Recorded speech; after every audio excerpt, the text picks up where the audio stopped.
Welcome to today's deep dive. We've got a really fascinating stack of session notes on the docket today, specifically from the premiere of a brand new tabletop role-playing campaign. Yeah, this is a really exciting one. It really is. The system they're running is MCDM's Draw Steel, and what makes these notes so compelling is the system's core design philosophy.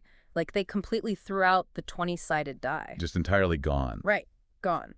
So the mission for us today is to unpack what happens to the psychology of a group of players when you strip away a mechanic that has honestly defined this hobby for decades and replace it with a system where you literally cannot miss. Which is, I mean, it's a massive paradigm shift for anyone who plays these games. Oh, absolutely. When you look at the underlying math of Draw Steel, it runs on a 2d10 system, meaning you roll two 10-sided dice to determine your outcomes. Okay. But the most jarring adjustment for veteran players is realizing that making an attack doesn't involve checking to see if your weapon makes contact. Contact is guaranteed. Yeah, the dice only exist to determine the tier of success. Okay, let's unpack this because I need to challenge the premise here a little bit. If failure is completely off the table, doesn't the game just turn into, like, a boring math equation? That's a common concern, yeah. I mean, I've played plenty of strategy games, and if you guarantee damage every single turn, it sounds like you're just mathematically grinding down a health bar on a spreadsheet. Where's the actual tension if you know you're going to hit?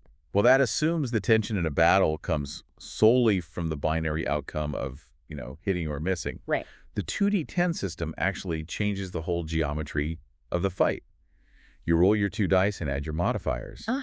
An 11 or lower is a tier 1 success. Meaning an effect happens, like maybe a glancing blow or a minor positional shift. At 12 to 16 is a tier 2, which is your standard, moderate strike. Got it.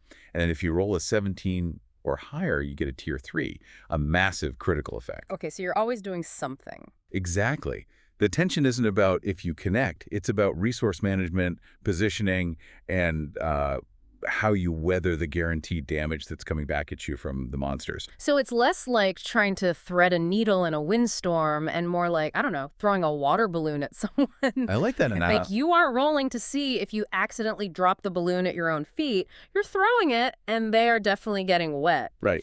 The dice just determine if it, like, clips their shoe, splashes their chest, or just perfectly nails them right in the face. The narrative is constantly moving forward. That is a highly accurate way to visualize it. Oh.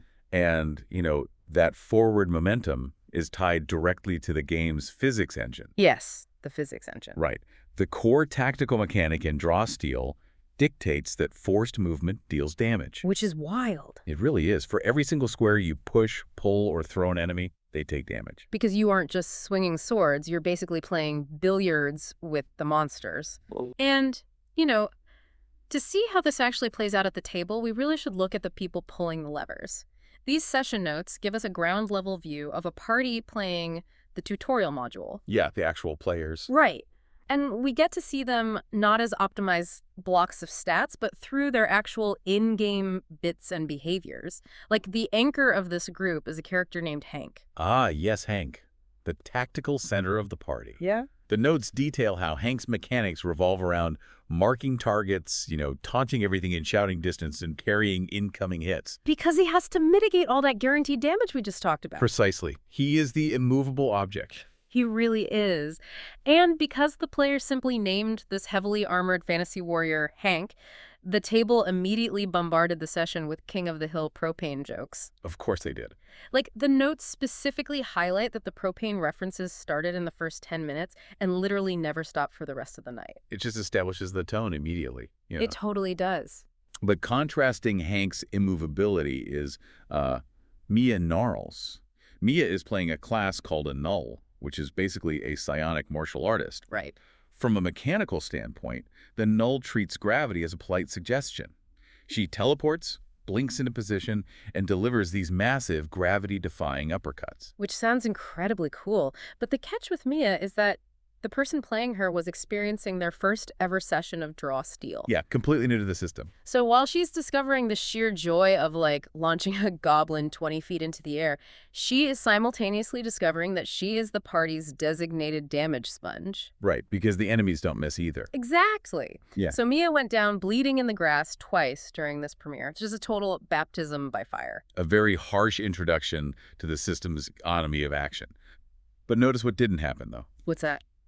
The GM didn't stop the game for a 30-minute lecture on tactical positioning. Oh, right. The player learned her boundaries just by testing them in real time. When a game removes the paralysis of potentially wasting your turn on a missed attack, players tend to start, pushing buttons just to see what happens. Which makes me wonder about the psychological effect on the players sitting at that table. Like, if you know the baseline outcome is guaranteed damage, you stop looking at your character sheet so much and start looking at the environment. Exactly. You start looking for chain reactions. You start taking bigger, more cinematic risks because the floor of your action is just so much higher. Yeah, but before you can test those chain reactions, the party needs a cohesive reason to fight together in the first place. Which brings us to the inciting incident. And the session opens exactly where fantasy tropes dictate, which is in a tavern. Naturally. Tamsin, the innkeeper, is serving drinks, the atmosphere is established, and then the door just violently swings open. Ashley, the town blacksmith, staggers in wearing a soot-stained apron. Setting the scene. Yeah, she is bleeding from a severe gash on her head and drops to her knees. Goblins took her daughter. She tried to fight them off, got knocked unconscious, and woke up alone. I mean, it is the most standard call to action imaginable. Right. A literal cry for help from a wounded villager. It is, but the twist is who she asks for help. She doesn't go to Hank and Mia. She bugs the other adventuring party in the room, a group known as the Gilded Hand. Right, the rivals. The notes describe them as polished, professional, almost like corporate adventurers. Their representative, Mara, looks down at this desperate, bleeding mother and asks a single question. She says, "Can you pay?" Setting up an immediate moral contrast right out of the gate. And Ashley says no, she has nothing. So Mara shakes her head, and the Gilded Hand turns their backs and literally walks away. Cold. Super cold. But that rejection sets the stage for Hank, our propane-loving anchor, to step up. He approaches Ashley, helps her up, and delivers the line that actually names this entire campaign. Oh, this is great. He says, and I quote, "I wouldn't say we're the Gilded Hand, more, the Rusted Fist, but we might be able to help you out." The formation of party identity is rarely a clean, pre-planned process during character creation. No, it never is. It almost always happens organically in the moment. And taking the name The Rusted Fist entirely out of spite for an arrogant NPC is just a perfect catalyst. Spite is an incredibly unifying emotion at a gaming table. It's the ultimate unifier. Like, abstract altruism is fine, but proving a rival wrong gives the players a shared, tangible grievance. They are deeply invested now. Very. So, the Rusted Fist marches out to the old tomb to track down these goblins. They spot the lookouts spot them, and we enter the first actual combat of the system. And we need to talk about the third member of this party because this is a masterclass in committing to a bit. Oh, you mean the telekinetic talent, Alecs Angico? Yes. Alex isn't just a psychic adventurer. The player running Alex has built this character on a very specific, hilarious premise. In this player's mind, Alex is actually the actor Nicolas Cage. Wait, really? Yes. Nicolas Cage in disguise, navigating a fantasy world. You know, playing a character who is secretly a real-world celebrity is a risky novelty. It usually wears off super quickly. It does, but here's where it gets really interesting. The execution here is flawless. The name Alecs Angico is a letter-perfect anagram of Nicolas Cage. Oh, wow. Letter for letter. It is an absurd, beautiful detail. And when Alex initiates combat, we finally see the draw steel physics engine operating at full capacity. Using a power called kinetic grip. Yes. Alex uses his mind to pick up a goblin lookout.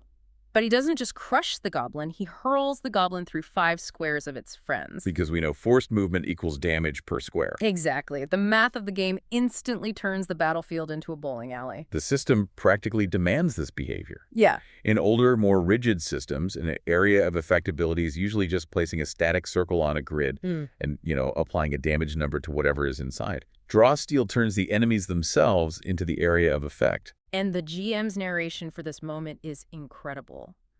Because of the forced movement damage, the GM described Alex throwing the goblin so forcefully that it ends up wearing its buddy as a fleshy suit. Oh my God. I know. One of the surviving goblins actually screams out, "I've heard of killing and fighting, but this is cruel." That's hilarious. When you lean into the mechanics, the comedy just writes itself. The rule set inherently generates these cinematic slapstick moments. Goblin bowling at its finest. So they clear the outside lookouts and descend into the tomb's offering room.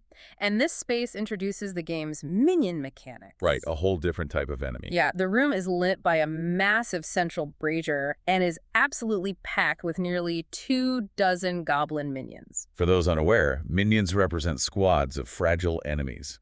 And the crucial rule here is that any overkill damage dealt to one minion automatically carries over to the next adjacent body. So it's basically a physics sandbox. The party walks in, understands the minion rules, and just starts pushing those buttons. And this is where Trian Redleaf steps up, the fourth member of the Rusted Fist.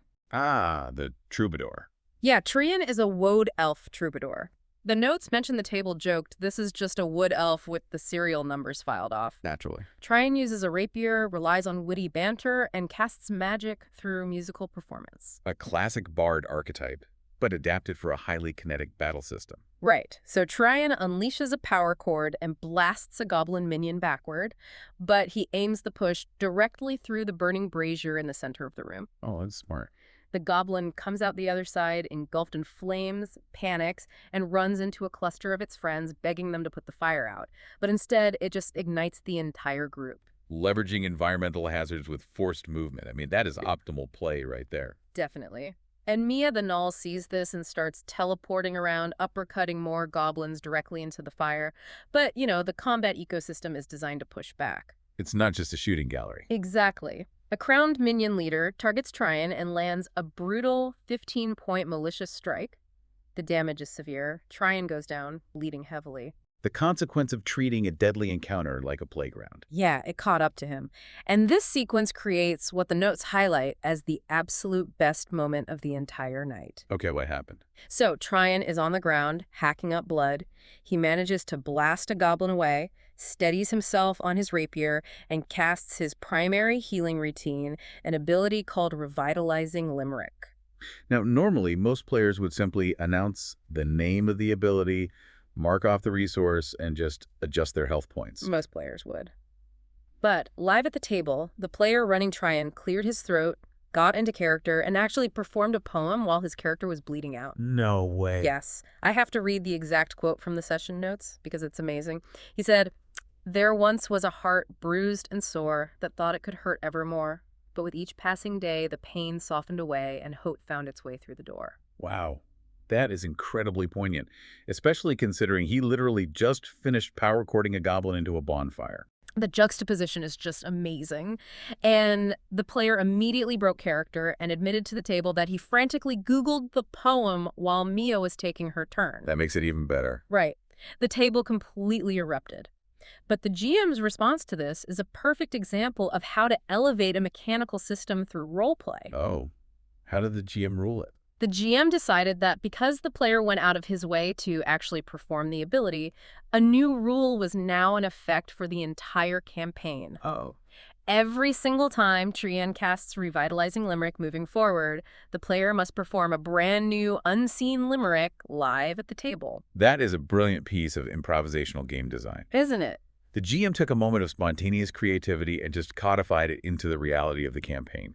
It shifts the burden of a healing mechanic away from pure mathematics and turns it into this recurring narrative reward. It forces the player to stay engaged during everyone else's turns, constantly hunting for rhymes. Yeah, keeping them invested. So, with the power of poetry and a few more telekinetic throws from our Nicolas Cage anagram, the room is finally cleared.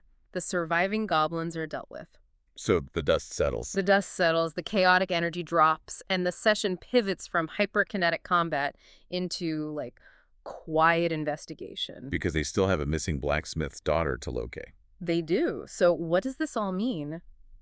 While they're catching their breath, Alex starts examining the walls of this offering room. He brushes away years of dust and uncovers a series of faded, ancient frescoes. Okay, some lore. Yeah, the paintings depict humans from an old, fallen empire. These humans are starving, wounded, dressed in rags. But the centerpiece of the artwork shows them drinking from an ornate silver chalice. Revealing the actual stakes of the narrative. Because when the beggars in the painting drink from the chalice, they transform. The frescoes show them rapidly altering into towering, muscular, demon-slaying warriors. Oh, wow. It's basically a localized magical super soldier serum contained in a silver cup. That completely reframes the party's understanding of the world. Completely. Up until this discovery, the Rusted Fist and the players themselves assumed they were running a standard, low-level rescue errand. Goblins act as pests. Heroes clear out the pests. But these frescoes suggest a terrifying level of intentionality. Right. The goblins didn't grab Ashley's daughter at random to hold for a petty ransom. They clearly need her for something directly involving this legendary artifact. Whether they need human blood to activate the chalice, or they're forcing her to find it, or they want to use its power to create an unstoppable goblin army. Which would be bad. Very bad. The local nuisance has instantly escalated into a regional threat. This is the hook that defines the entire campaign. And if you're sitting at that table playing a character in the Rusted Fist, you are suddenly hit with a massive tactical and moral dilemma. Right. Your explicit promise to the blacksmith was to prioritize her daughter's life.